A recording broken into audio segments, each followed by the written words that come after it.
is the Idavox Report. Most of the people in the country that got familiar with what a skinhead was thought they were all Nazis. And here we are, we're like, we're not Nazis. We were anti-racist. And when the Nazis came, we all looked at each other, we're like, no, we're not gonna stand for this.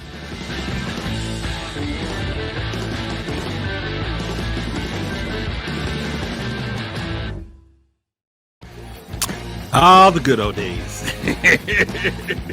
How y'all doing, ladies and gentlemen? This is Dallamon Jenkins. I'm here with Christian Perez. Brian is floating around somewhere. Doing some backup. I always got a backup plan, you know? What's doing, Christian? Doing okay. Looking forward to tonight's interview. Really enjoyed that documentary and having an okay week, man. Just getting by. Got off a cold. Yeah. Let's not start to change the season codes. I think I got a little scratchy throat. I was in Providence a while last weekend, and I started getting that scratchy throat, and I was just like, no, don't want it. But in any case, like you said, this is going to be a good interview. This is going to be a good discussion, shall I say? It's more than an interview. It's about the documentary that you just mentioned, the Baldies. That's what that's how we led off the show with the trailer for that. You can find it on the PBS website. You can probably find it on PBS proper. And as I said in our commercial for tonight's show, it's really about the beginnings of the modern day anti-fascist movement. I mean, that's the best way to put it, because it was from the Baldies, really, that you start seeing the beginnings of the, the beginnings of what we tend to know as Antifa, really. And we have someone that's on the show today. In the studio with us today is my brother Tom. Not my brother in real life, but my brother Tom. Howdy. And he's been in this game pretty much as long as I have, but he was in the streets longer than I have been. And it's funny because I'm born and raised a nerd, so these kinds of things kind of like went past me until about 1990 when I jumped headfirst into the punk scene and everything that came with it, ska, the skinhead scene and all that. And but Tom has been in it since even, I would say probably even just maybe a couple of years before I jumped in, because I came in 90. When did you come in, Tom? 1988, 89. Wow. All right. Because I had just gotten kicked out of the Air Force by that point. But anyway, Tom has a long history in the anti-fascist scene, particularly in Portland. He's seen all the wars out there, and he's a part of this documentary. He is in this documentary talking about his history. Now, I'm going to let Tom tell the stories, but I just want to point out that the Baldies were based in Minneapolis. He wasn't there in the beginnings, but that's cool. He was there, period. So there's some stories to talk about. So first of all, welcome, Tom. Thanks. And I just want to let everybody know, I mean, I also don't want to keep this going because Lord knows you're probably going to have to bounce out of here at any minute. So I'm sorry for holding you up, but or delaying this, but I definitely just want to get you going and just basically asking you first and foremost, what do you want people to get out of this documentary? If there's anything I want to hear right now, I just definitely want to know what you want out of this. I mean, I don't know really what I want out of it. I mean, I went down to our reunion and they're doing a documentary, and I thought it was really cool to get, the Baldies story out, and, I think, a little bit about the ARA when that got started by the Baldies. Some of the takeaway is just like listen to some of the stories from the past, I guess, and apply it to the future. Yeah, and by the way, ARA stands for Anti-Racist Action. They were the crew that the Baldies created. And before we get into that, basically, Tom, I asked you when you came in, how did you come in? What got you all into this in the first place? Well, you know, I was like a punk skater kid in Portland, going to shows. We had new Nazis growing off trees out here. And then Mulgeta Sarah got killed by Eastside White Pride, Kyle Brewster, Ken Miesky, and Steve Strasser. And that changed a lot of the dynamic in Portland. And we started pushing back at shows. Punk rockers did. Sharp started forming up.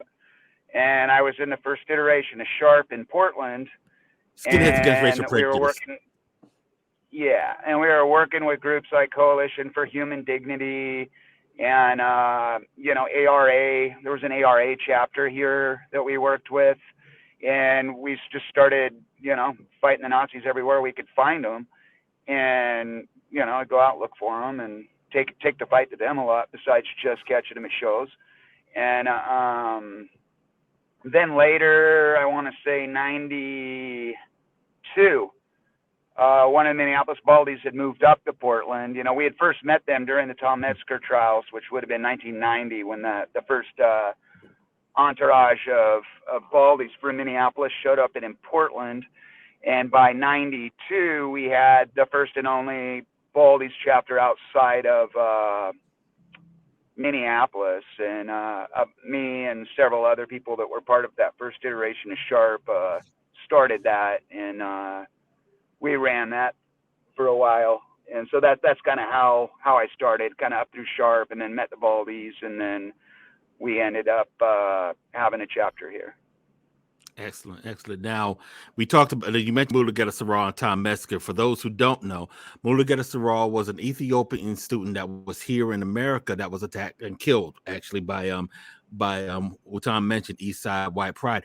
Was it Miski? What's his name? That actually killed him? Ken Miesky. They used to refer to him as Ken Death. And Kyle Brewster and Steve Strasser were the other two that were convicted in that murder. Okay, and so what happened, and this is something that people might remember, after this, because Eastside White Pride was connected to an organization called White Aryan Resistance, which was run by Tom Metzger, the SPLC, on the behalf of the Mulugeta Sarah's family, sued White Aryan Resistance. Tom Metzger and his son John had to come up to Portland to face civil trial, and they lost a $12.5 million judgment. And it broke them. It broke the Metzgers. They were not the same again. White Aryan Resistance was basically a shell of what it was, and it was a strong force. You know, it was a strong force if it was if they was able to have chapters in Portland, and they're out of Fallbrook, California. You know, so right. But it wasn't. But it was what was would you say? You said it basically that the death of Mulugeta Sarah was the catalyst that built the anti-fascist movement. Would that be appropriate? Yeah, I would say that was the catalyst that started the mobilizations, absolutely, in Portland. Prior to that there weren't any real mobilizations that I'm aware of. Yeah, so Tom, I wanted to ask, in the documentary we see in Minneapolis, there's almost this pearl-clutching reaction to the Baldies early on. By the time, you know, they get to Portland and you're a member of the organization, what was the local reaction in media and local government to the Baldies, especially, as you said, with Nazis growing on trees out there? Well, you know, I can tell you what the police response was to Baldies and Sharp and any anti-racist skinheads here, that we were a gang that were just as violent as the Nazis, therefore just as bad.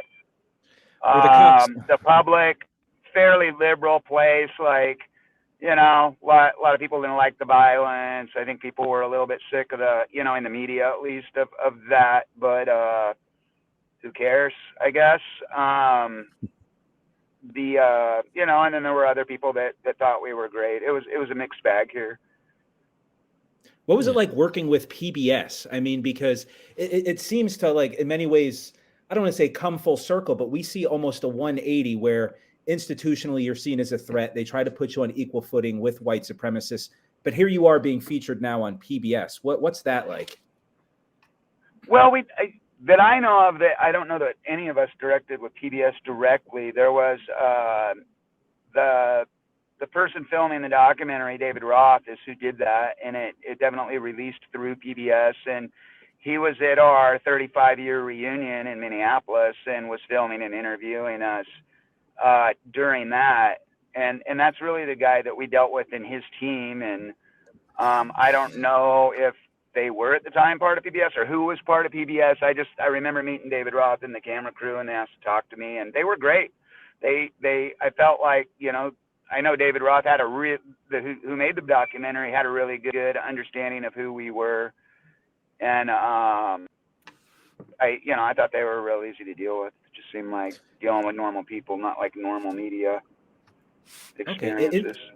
In this like post George Floyd murder era, do you feel like attitudes have changed regarding Baldies and skinheads against racial prejudice and your whole movement out there? Have attitudes changed, or have they generally stayed the same? I don't know. I mean, here, like the anti-racist skins, we're not really blown up in the press so much. The whole focus is in the press is on Antifa and Proud Boys versus Antifa and Patriot Prayer versus Antifa, and so that's all you really hear about. Like I haven't really heard like anti-racist skins mentioned much in the last 4 years in the media. Yeah, me neither. I haven't heard anybody talking about anti-racist skins, trash skins, red skins. I mean, I haven't heard anything about skinhead culture in the past, I don't know, maybe 10 years alone, maybe even 20. It's kind of like, I mean, at least on here on the East Coast. I go out west, however, you got red and anarchist skinheads, Rash, out in LA. You find them in Montreal. Yeah, they're in they were Portland thick in as Montreal. well. Yeah, so it's so you still see the culture out there, and it's being represented by a lot of Hispanic and black skins. So and that's something. It's funny too, because I mentioned Montreal, and the culture, as always, includes had a lot of music in it in Montreal. They had their clubs, they had their bands, and so did y'all. I mean, I remember there was a band back in the day. I mean, not even that far back in the day, maybe 2006 or so, maybe even earlier, something called The Escape. And I was all into them. And it's unfortunate because they're not around anymore. But I wonder, because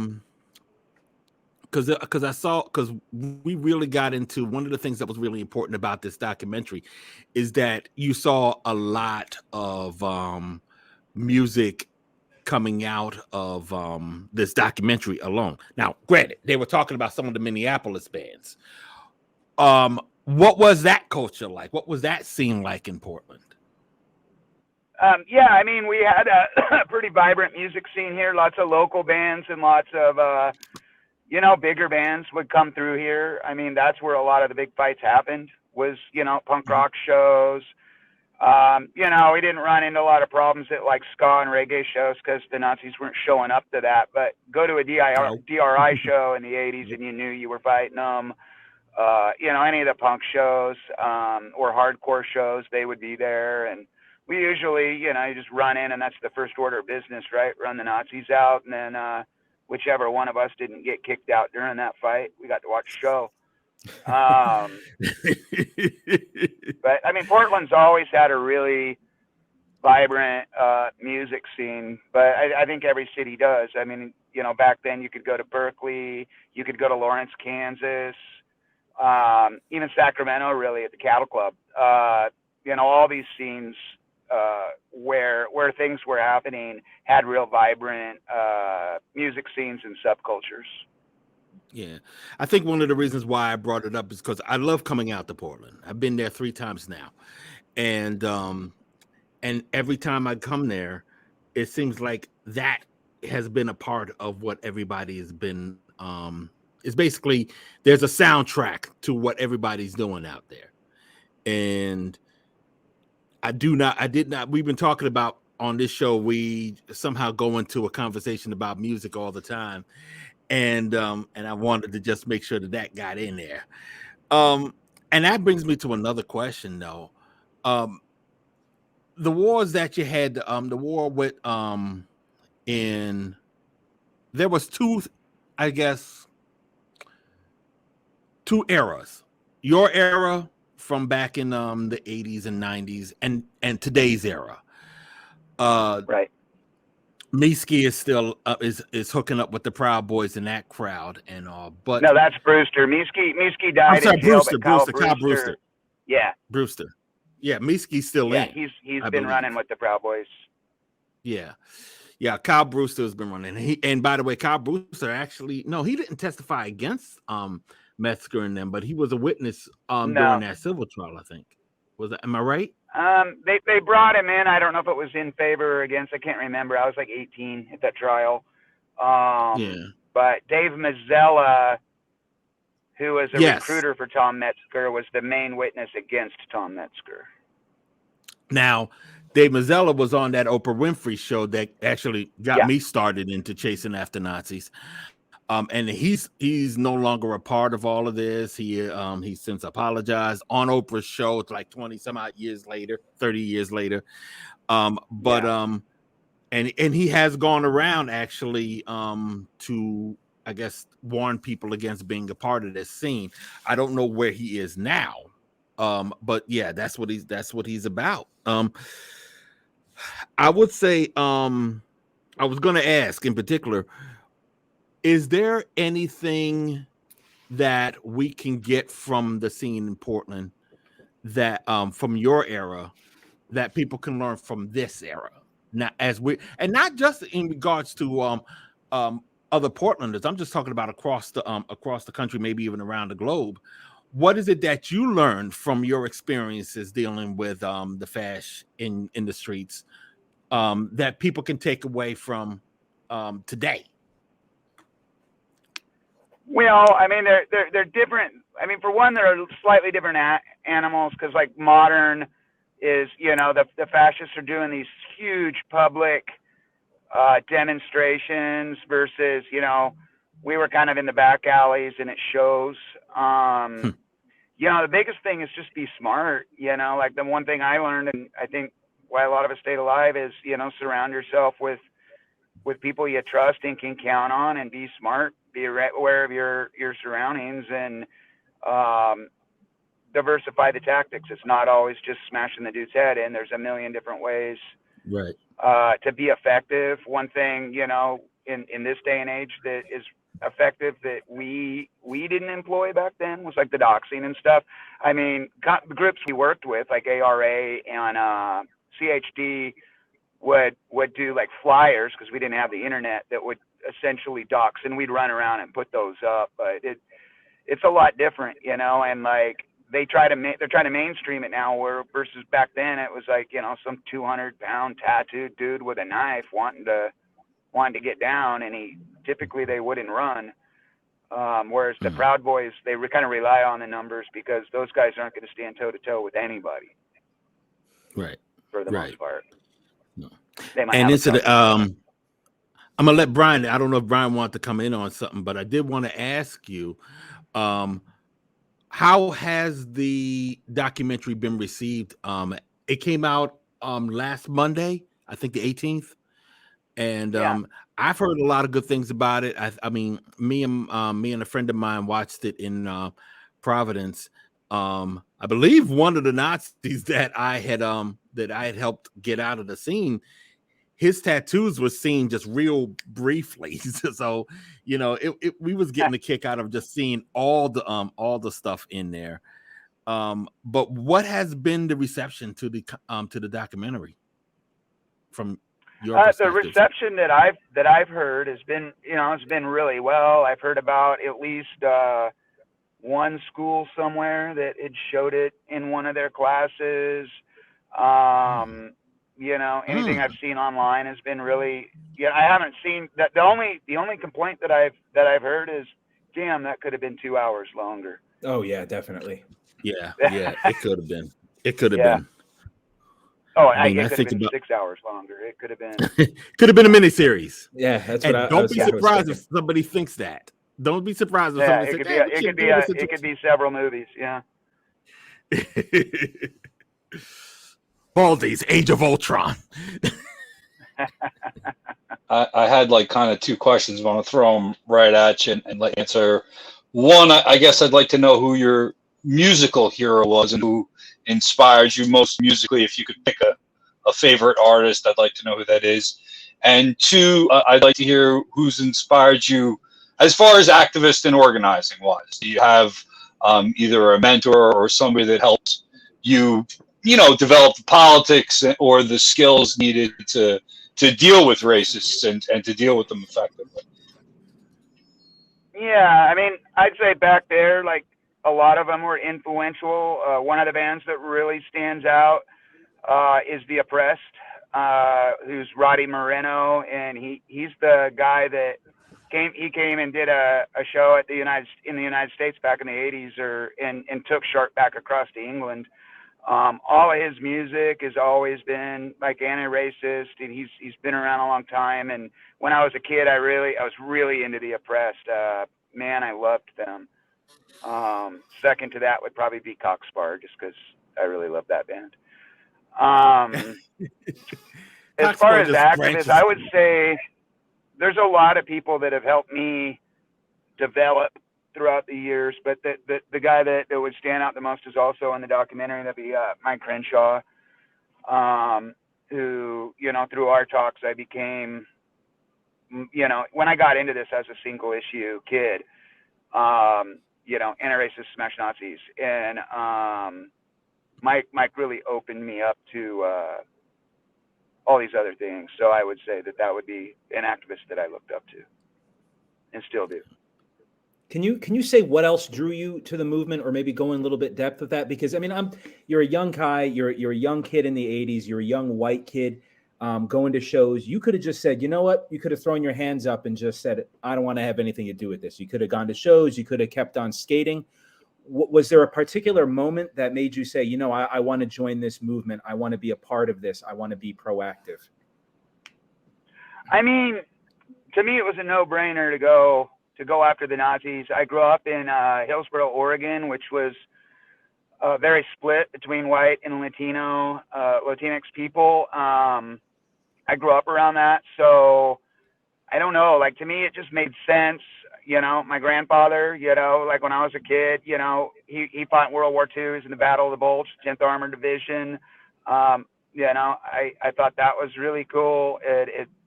For me, it just made sense. And we're going to these shows, and they're there, and fuck them. It just seemed like, why wouldn't you? Yeah.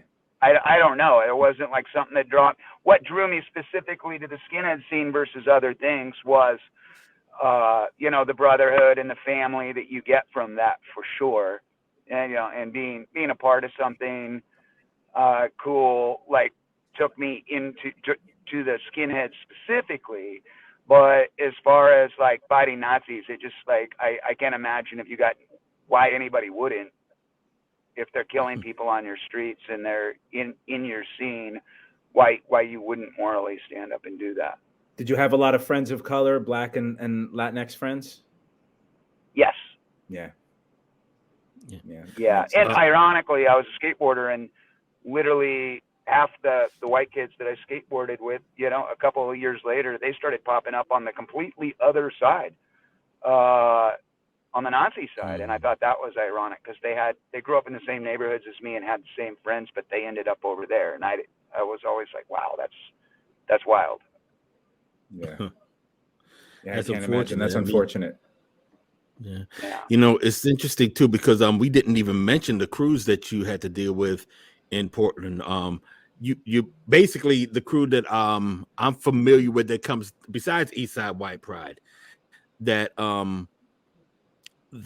we might know is Volksfront. And they started I believe, as a prison gang in '94. What kind of, I mean, and what kind of climate were they creating in Portland? Because they was a really strong crew at one time. And I mean, but Yeah, it yeah. seemed like, yeah, go on.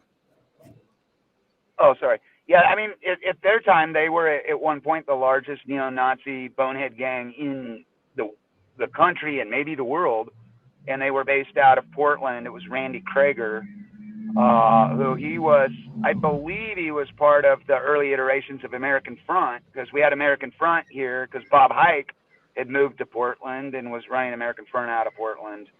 And then so AF was like the big guys back in the day, and some war guys, and every once in a while Hammerskins come through. Then later Volksfront was just kind of everything, and they were active.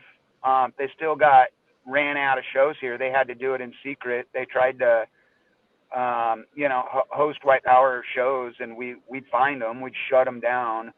And eventually they left due to, the continuous doxing. Randy Krager couldn't get a job or keep an apartment because he'd get doxed so much by the local Antifa group here at the time. And, they were really, that's when we started seeing the drop of the boneheads, was after Volksfront fell apart. There was definitely a decline in that. They were still around, but not, they never really seemed to get super organized after that. And then, it was real quiet for the most part. Occasionally some guys come to a show and blow his cover and he gets smashed up. And then we're into the Trump era and the Proud Boys. You see, that's the crazy thing too. So Volksfront more or less ended, I would say 2014. I would say it'd be about that. Maybe right. And then along comes 2015 when Trump decides to get his shit on, and it starts all over again. No, like they might have been more like 2007, 2009 when Volksfront fell apart, because they were long gone before Trump came into running for president or anything. So I'd say mid 2000s. So I said, because what I remember, I remember around the time that the shooting happened at in Wisconsin. I always do this. I always forget where this place was. I think it was Oak Creek, Wisconsin. And Kenosha? Huh? Which one? Kenosha? No. This was this was just a couple of years ago. This was a Hammerskin that went in and shot up a Sikh temple in Wisconsin. Yeah, okay. And Volksfront and Hammerskins were like at each other's throats. So I thought it was weird when the media tried to implicate Volksfront to the shooting because the girlfriend of the shooter had a Volksfront shirt on, and I thought that was weird, and I had to actually write a story to basically say she was never down with the Hammerskins, and she was down with I'm sorry, she was never down with Volksfront. She was down with the Hammerskins. So the shirt was just like, a fluke, to be honest. So, but Volksfront almost got in the news because of that incident, because of that situation. Right. Yeah, and I know a lot of their guys are still around. Like that guy Red, he's like down in California, and I think he's involved with Hammerskins or stuff like that. But he was like one of Randy's like right hand guys when Volksfront was running, and I could be wrong, but I'm pretty sure he's kind of somewhat Hammerskin related now. Last time I looked him up. Yeah, Randy, I don't think is involved with anything anymore. He's just raising his family out in the Midwest somewhere. As far as I know. Yeah. So, and what about you? Where are you in this game now? I go, I'm creeping 50, I go out to the rallies. I go to shows. You know, if I got to defend people, I'm gonna. But I'm not really, you know, at my age and being a grandfather and I got kids, I'm not going out too much Yeah. looking for stuff like I did when I was a kid. But if I'm at a rally and the fascists attack, then they're gonna get a little bit of me on them. And you know, same thing at a show.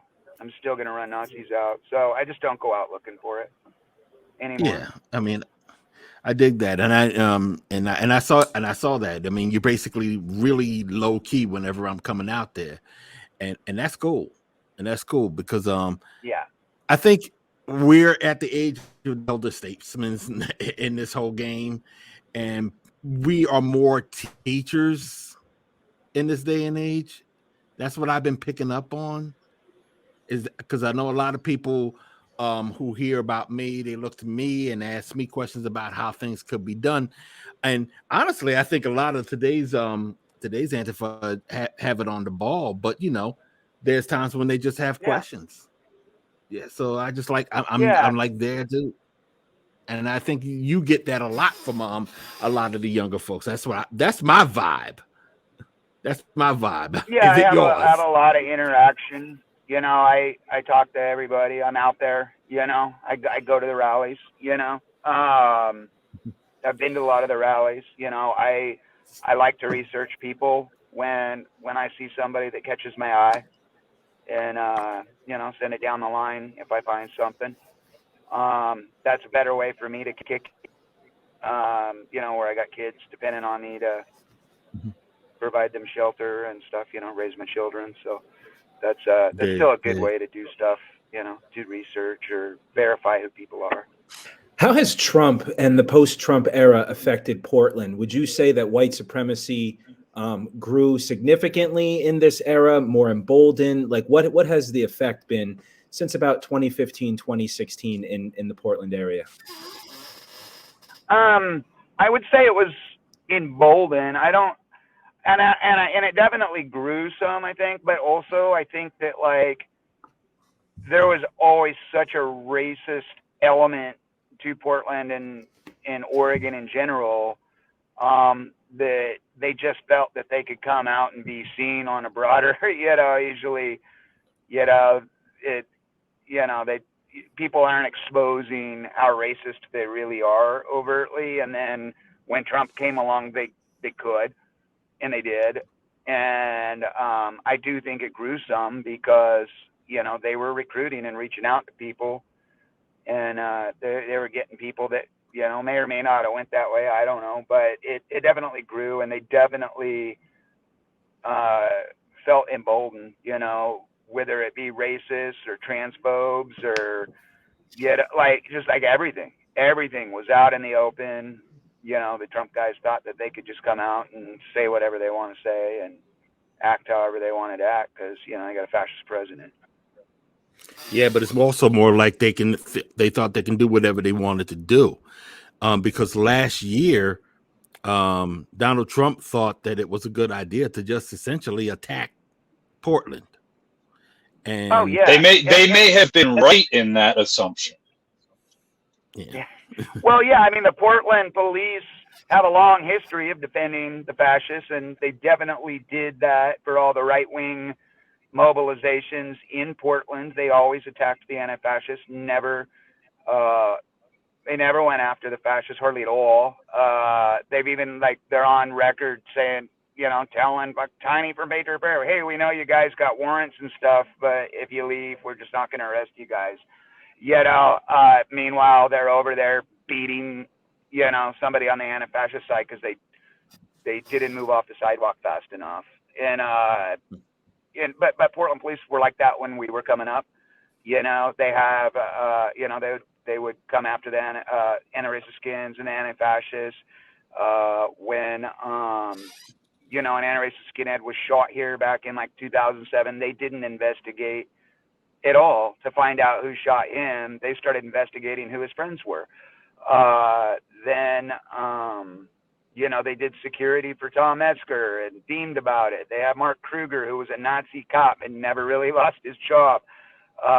You know, a well-known anti-fascist here, Sean Kelleher, was murdered, and literally the police have a car full of fingerprints and DNA, and they have yet to make an arrest because they aren't going to arrest somebody that murdered an anti-fascist because the cops have always been on their side. Yes, and Sean was killed just 2 years ago this month, incidentally, right? This is correct. Yeah. Yes. And there's a podcast going on about it now, and a few things about Sean Kelleher and how the police have just not touched it. They started investigating who he was with, and who his friends were, not who did it. I mean, it's rotten. So, I mean, I kind of would like you to just go back for a moment, Tom. So, I mean, we're going back to the 1990s. Has it always been this relationship with the police? Have they at any point ever come out and supported you? I mean, I feel like I already know the answer, but I feel like I also just need to know to confirm it. I literally had this conversation with my students today about how if there's a strike, the police always show up on the side on the side of business, never on the side of labor. There always seem to be videos of them fist bumping white supremacists and also knocking out old people who don't get off the sidewalk fast enough. But has there been any change dealing with whether individual police or police leadership? Has it always been like confrontational? Have they always been confrontational with you? Oh yeah. As far back as I can remember, back to, when I was a teenager. God, I mean, I was like 17, and God, I wish I could remember that cop's name now, Sterling than him. Picked me up for jaywalking, took me into a holding cell that was before booking at the Justice Center, left me in there handcuffed, came in, beat the shit out of me while I was handcuffed, then took me back out in the car, cut me loose on the streets. There's no record of me ever being in that jail, but I can tell you that I got my ass beat while handcuffed in that holding cell. And you were 17 years old. You were crossing the street. Yeah. Yeah, they always arrested us or cited us for jaywalking constantly. I mean, I get 5 jaywalking tickets in a day in downtown Portland. So the relationship with the police has always been contentious. And you know what was weird about that? I remember watching, and I actually still have this on tape somewhere, and I should have digitized it for today. I saw an episode of Cops back in the day. This was back in '90, where they showed the police dealing with some boneheads. I don't know who they were. It was in Portland. They showed the Portland cops basically dealing with some boneheads that was getting into some stupid row with somebody. And I was just thinking, I bet you the folks in Portland do not see the cops as the champions against fascists like that. I'm just like, something's wrong here. They're going to defend fascism. Yeah, and that's all I've seen since I've been going to Portland, and especially during the troubles of 2020, when they were just basically used by the feds to just try to, in many respects, spark some sort of a war between the right and the left. That's the way I saw it. Oh, yeah. They would let it happen. Well, they let it happen anytime if the Proud Boys of Patriot Prayer outnumbered us, the cops would let them get to us. When we outnumbered Patriot Prayer, them cops didn't let us get anywhere near them. Yeah. That's the difference. Battle of Portland, cops let that happen. You did mention Tiny a minute ago, didn't you? Yeah. Yeah, Tiny is a perfect example of how much the police will protect folks. For some reason, Tiny is Patriot Prayer / Proud Boy.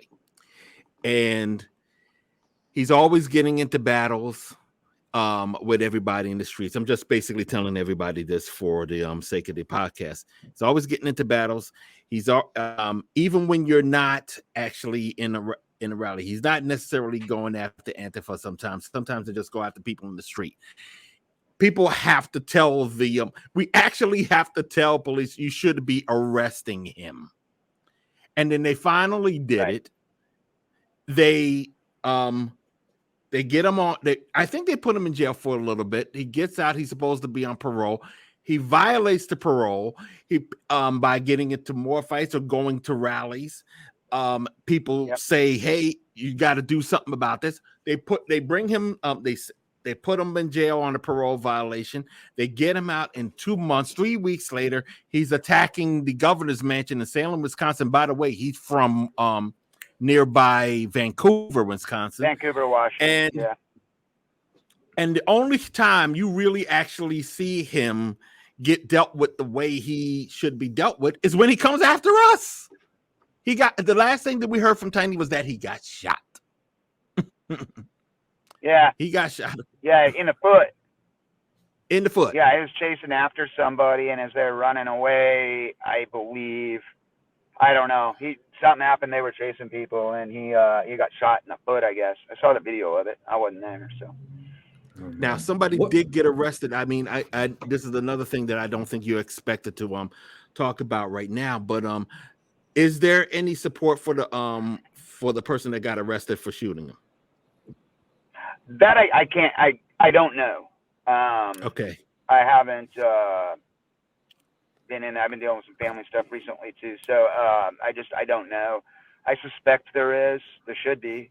But I would have to look into that and follow up. Okay. Have you uncovered links? Oh, I'm sorry. Go ahead.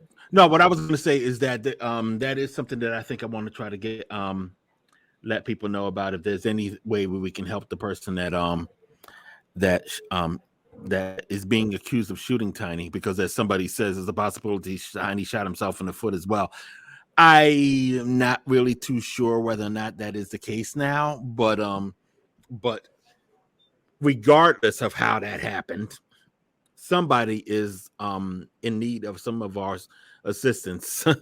If Kyle Rittenhouse can get support for killing people, then this gentleman that is in jail right now for taking out somebody that should have stayed in jail his damn self, we can definitely support him. So I'm going to try to find out that information, and I will bring it up again on the next Side of Vox Report. I will provide that. Provide the information on the site. So, coming up on 15 minutes, and I know you're dealing with some nonsense yourself.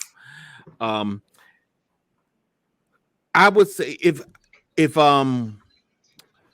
what would you say pretty much, and I guess the closing of all of this, what would you want to tell everybody as they watch this, watch the documentary? As they're watching the documentary, what is it that you want people to look out for? What is it that you want people? I mean, I know I said this in the very beginning, but it's kind of like there's a lot to learn from this documentary. I honestly think that this is the first time that there was an actual documentary about anti-racist skins. I hate to put it in that term because I know when I say skin, when I refer to anti-racist skin, that's kind of like a you basically just repeating yourself, you know. Yeah, I mean, there was the one about the roots of skinhead. That what's his name? Something Letts or something. Don Letts, I think, did. Oh yeah, let me clarify. I meant to say American. Yeah, and that was British and the origins of skinhead. And then there was that one was more of a reggae thing, and they just kind of touched on the skinheads, the story of a rude boy, Trojan Records. And then this is the first one specifically anti-racist that I know about. Yeah, because this is the very first time we dealt with I mean, like you said, a lot of the documentaries that we've seen about skinhead culture, anti-racist skinhead culture, comes from France. There's a real good one from France. Comes from the UK. This is the first time I've ever seen one coming from America. This is the very first time I've ever seen come out America. And I like what Punks for Progress is saying about Don Letts' skinhead documentary, because that really gets into the history. That really gets into the history of skinhead culture. And Fighting Talk with Mency is really good. He's right. Mency, by the way, is the good grief. My head's gone. Mency oppressed. Damn it. Brain fart. Sorry. Oh, But yeah, Mency. Roddy Moreno. Not Roddy Moreno. Mency is, damn it. What the hell was this group? Oh, I don't want to say Red Alert. Help me, Pumps for Progress. I'm dying. Damn it. It begins with an A. Angelic Upstarts. That's it. Fucking oh, yeah. Angelic Upstarts.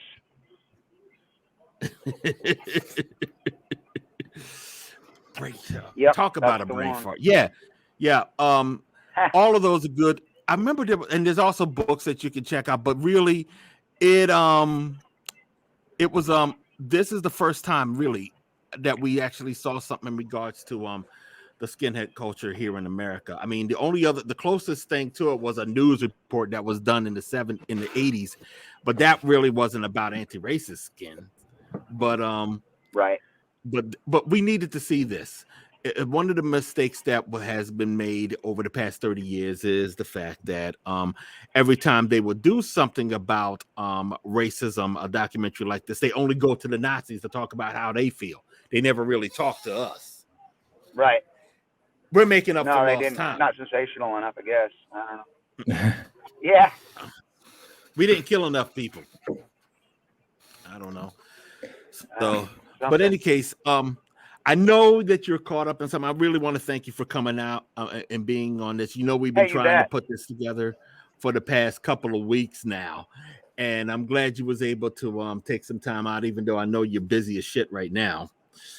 Right. And we got to do this again. As a matter of fact, when I come back out to Portland again, I want to do a show with some folks out there who could talk about how things have been going. Hopefully, Portland won't be on fire when I get back out there again. Yeah. So every time you come here, it's getting a little crazy. Well, I think it's. I mean, for sure. Well, there was the one time that it wasn't completely crazy was when I was there for the Rock Against Fascism show. When I was there for the RAF show, it was pretty. Yeah, it was a chance for all of us to just come together and just enjoy each other's company. And by the way, folks, we got to do more shows like that all over the country. I was really inspired by what Portland was doing, and it reminded me of an effort that was being that Black Flags Over Brooklyn, a show that me and Brian went to a couple of years ago. It was out of sight, and we got to start doing more shows like that. We will do more shows like that, and we need to do them just because whenever things go down like they do in Portland, we're in tune with each other. We understand where each other is coming from when we get a chance to enjoy each other's company. Exactly. So, Tom, I want to thank you a lot, very much, for being here today. And I'll be in touch with you soon. And if you ever want to come back on again, the studio's yours. All righty, buddy. All right. Thanks a lot, man. Later. Take care of yourself. All right. Peace. Yep. And that was Thank you very much, Tom. We appreciate it. Thank you, Tom. Thank you. Stay safe. All right. So that was Portland Tom from the documentary The Baldies. He, like you said, he's only in it for just a couple minutes. He had but he's in a crucial part of the film, right? Yes, it's I mean, and like I don't want to interject, but it is a crucial part of the film. But what he said earlier about people coming to him saying that it could have been longer, it could have been a lot longer. Right, because 3/4 of the film is spent in Minneapolis, and then by the time Tom gets in, you know, they're already almost done with the movie. But it is a crucial part of the film. What I would like to have asked him was how many minds he changed through ass whooping, because I'm sure there's a couple of people at some punk shows that got a couple ass whoopings that decided they wanted to think differently about white supremacy. But I wanted to know if he had an actual number of white supremacists he was able to run off and or save through the power of ass whooping. I mean, there's some stories. I mean, I can honestly, I think I actually have a few answers where he tried. Oh yeah, because me and Tom spoken about this in the past. I don't want to drop any names or anything like that. That's fine. But the truth of the matter is, it isn't all swinging. Sometimes Yeah. he'll come to you even after he was swinging on you to just say, "Hey, look, man, yo, why are you fucking your life up like this?" Because remember, Yeah. this is one of the things I was getting at when I was talking about how we became like these elder statesmen or just teachers. Yes, I saw that too. And it was because I know that he has been about trying to get young folks to understand being a Nazi isn't the way to go, and B, being anti-fascist is. Yeah.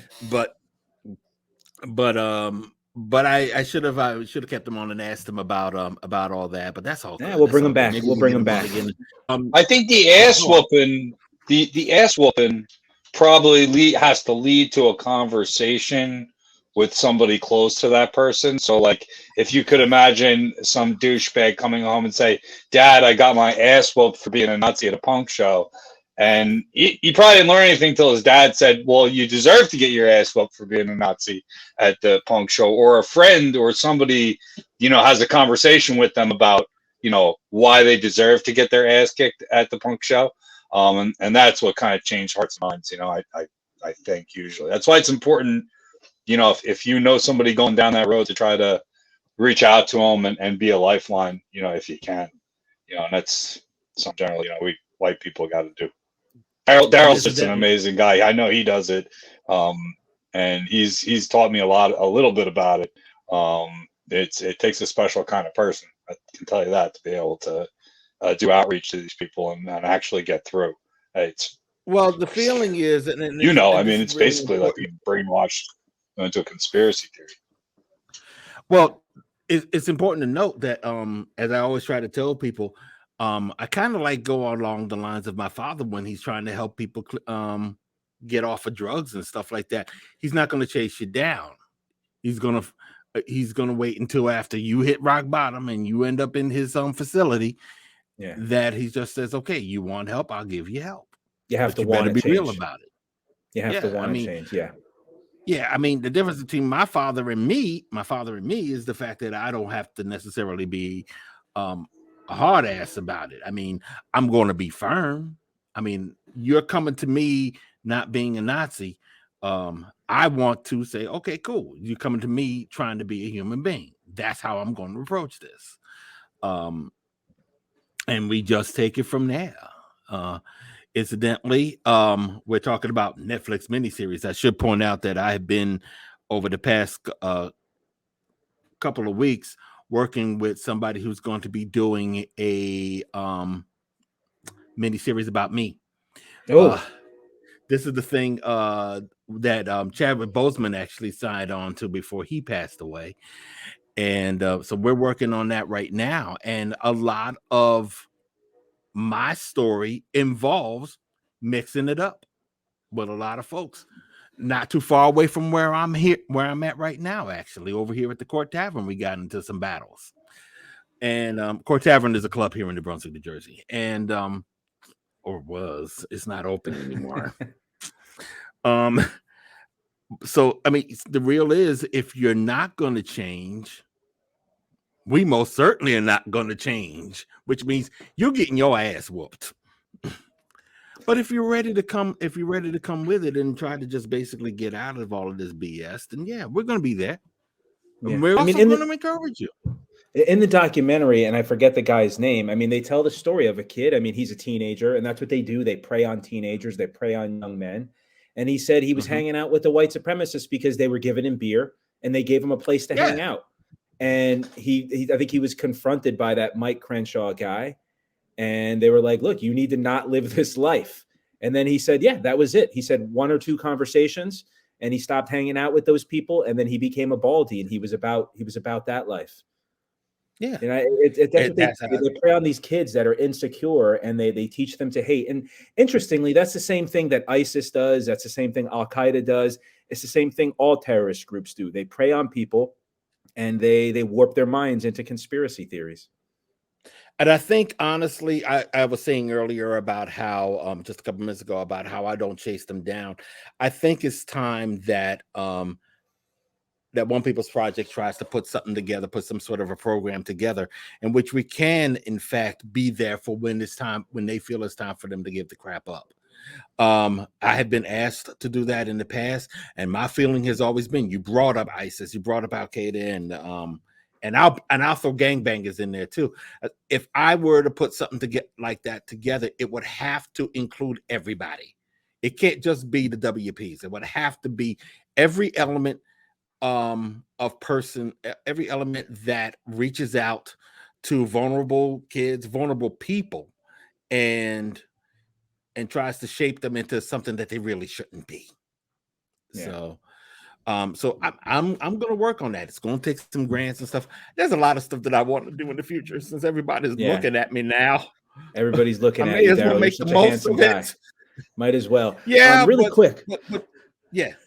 Well, I was going to say, just to talk about music, Daryl, what are some other really good anti-racist bands people we can that we can listen to, that we can tell people about? Punks for Progress, if you want to jump in and give us some bands, because I'm not a punk guy, right? I'm a metal guy. I'm like, when I listen to like the punk, it's like that post-punk stuff. It's the more hardcore stuff. It's the more metalcore stuff. I'm a generation younger than you. Right. And even in the documentary, they take a dig at like metal music. They're like, they're a bunch of meathead metal guys. But, I'm a metal guy. So what are some really good anti-racist punk bands, hardcore bands that people should be listening to, that we should be checking out? I mean, it was Starting with funny The that he Oppressed. brought up Cockspar, because Cockspar isn't necessarily an anti-racist band. Yeah, he just although likes the they're not band. really racist either. Yeah. I would say, we mentioned The Oppressed, we mentioned Angelic Upstarts, especially Angelic Upstarts.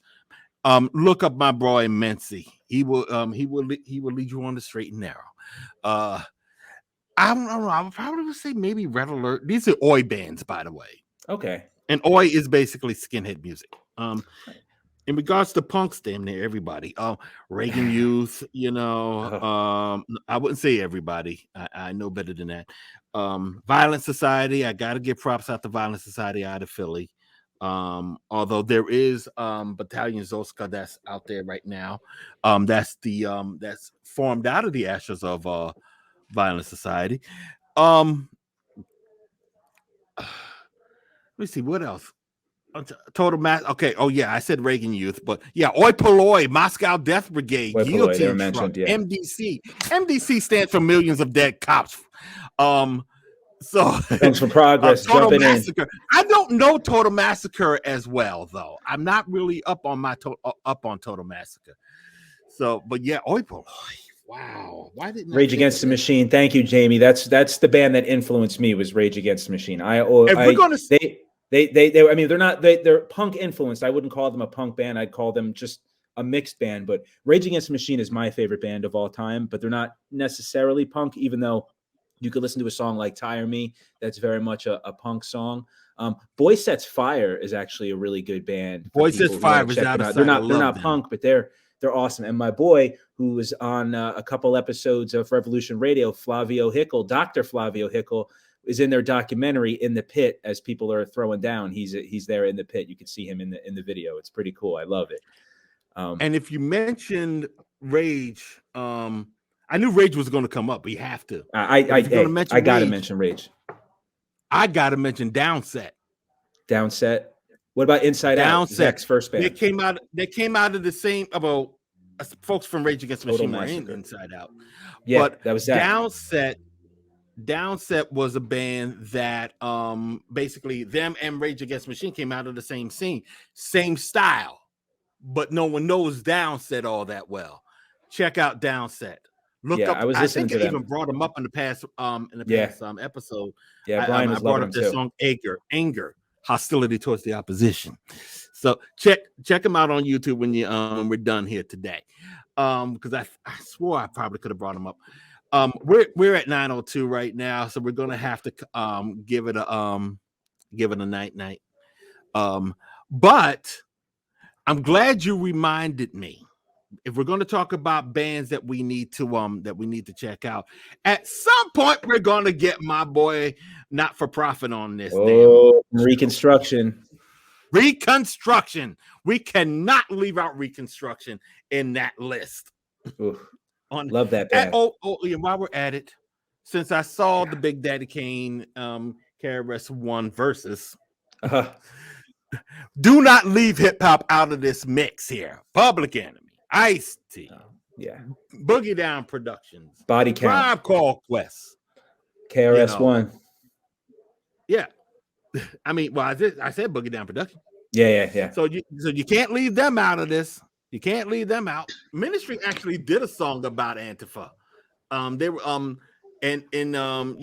so they're that kind of a band too. I mean, wasn't really big on it, but Ministry, like industrial ministry from back in the day. Yes, recently within the last 2 or 3 years. Yeah. Okay, I never really listened to Ministry.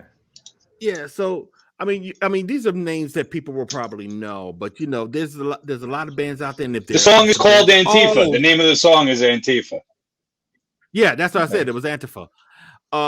What's the name? Strike Anywhere.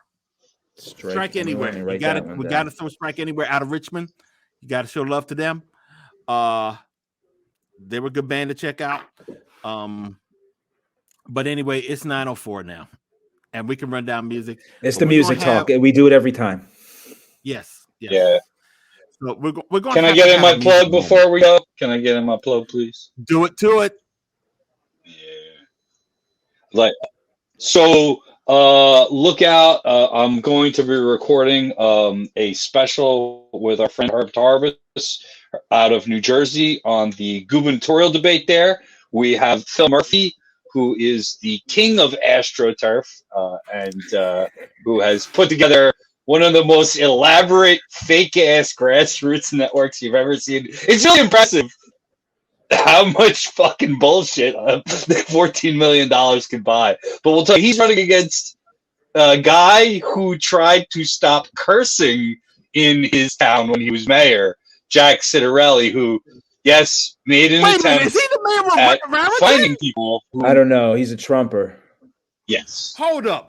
I gotta check this out. He was the mayor of Raritan, and it was about 25 years ago, and he tried to pass an ordinance which said that you could not use foul language within the borough limits. FTP Made national news. That shit ended up on MTV. He got on MTV. So really quick. His campaign is literally just whining about taxes, and then he doesn't talk about anything. All he says and I'm blown like on Hulu, his stupid and YouTube, his stupid commercials. It's all Phil Murphy's lying about me, but I'm not going to say about what. Let me whine about taxes because that's all Republicans whine about in New Jersey. And then he literally doesn't say anything in any of his commercials. He doesn't come out. And then everybody finds out he's, anti-abortion. He's like this really right-wing extremist anti-abortion. He was trying to push that nonsense that Trump said about kids not being able to get the virus. Right. I mean, the guy is an extremist and he's a jabroni. We're gonna get into all this with Herb on Revolution Radio special reports coming soon. So make sure you subscribe to our social medias and our podcasts. Don't go nowhere. All right, he said he'll be back in a minute. So I was gonna say, shout out to everybody that commented today. Punks for Progress, always there to back us up. Jamie, Caitlin, thank you for showing your support, showing that love. We love it. Me myself, Brian, I'm doing okay, man. Just working. I had a cold this weekend. I got tested. It's not COVID, and just working. Yeah, I hear that. Getting ready for the winter up here. Pulling out the vinyl. All right, what's Daryl got for us? This is an anti-racist band. I got terrible on it. Oh, yeah, and I can't. Is it Janus Apatride? I'm screwing it up. As you can probably tell from the back, this is the French band. They're out of Montreal. Okay. They're out of Montreal, so that's a band that everybody can check out. They are good. I heard them. They're nice as hell. They're really nice. There is you know what? we're going to get some of these bands on. Let's do it. Why not? Why don't we just show them Los Crudos? I just saw Los that. Crudos. That's old school, dude. Yes, indeed. I got some OGs in my life what talking the hell about is Los the band Crudos. that I even had here. Damn it. Who was the band? Fuck. Out of Pittsburgh. Sorry, brother. But my goddaughter's mother, when she was a teenager, she was into Los Crudos. Now she's a school teacher whose daughters ride horses. But back in the day, she said she would get in fights at Los Crudos show, and they were like, "You're a crazy white girl," and she's like, "Yeah." Rotten. That's the band I'm thinking of. Rotten. Okay, we're gonna go crazy trying. We gotta go. Now that's a hell of a band, by the way. Rotten. Rotten is nice. The Prophets out of Boston. The Prophets. By all means, let me get out of here before I start coming up with more bands. Listen, people, we love you, and we want to see you next week. I'm getting a damn band on next week. Screw this. I'm gonna see if we can get a band on next week. But anyway, I want to thank Brian, Christian, Tom. Yo, thank you for being on the Tom. show. It is now 9:09, and we got to get out of here. So, everybody, if you want to try to get a hold of me, if you want to try to definitely get us Dave Dichter. Oh man, yes. Let's talk Punks for Progress. We got to have him on the show. Let's see if we can get him on the show next week. We're going to have some fun. All right, let me stop. Let me get going. Okay, basically, if y'all trying to get if y'all want to get a hold of me, you can, or One People's Project in general, just go to onepeoplesproject.com. You can also go to idavox.com. If you're trying to support us, people, we need your support. We really do need your support so we can just keep these shows going and to keep the lights on in here, keep us in here. So if you can, hit that donate button when you go over to One People's Project. By all means, we can use your help. But you can also hit us up on, you can also buy shirts there. We got merch. We got lots of merch over there. So you can also hit us up on Facebook. Yeah, just look for One People's Project. We're there. I can't remember the damn URL. You can also hit us up on Twitter. One People's Proj, PROJ. We couldn't fit the ECT in there. So you can find us there at One People's Proj, at Idavox OPP, at D Lamont Jenkins, which, by the way, is also where you can find me on Instagram. And I'm on TikTok, but I don't do shit on TikTok. So go check us out anyway. All right, ladies and gentlemen, glad to see you. Well, I can't see you, but and much love to Revolution Radio. And we will talk to y'all next week. Peace.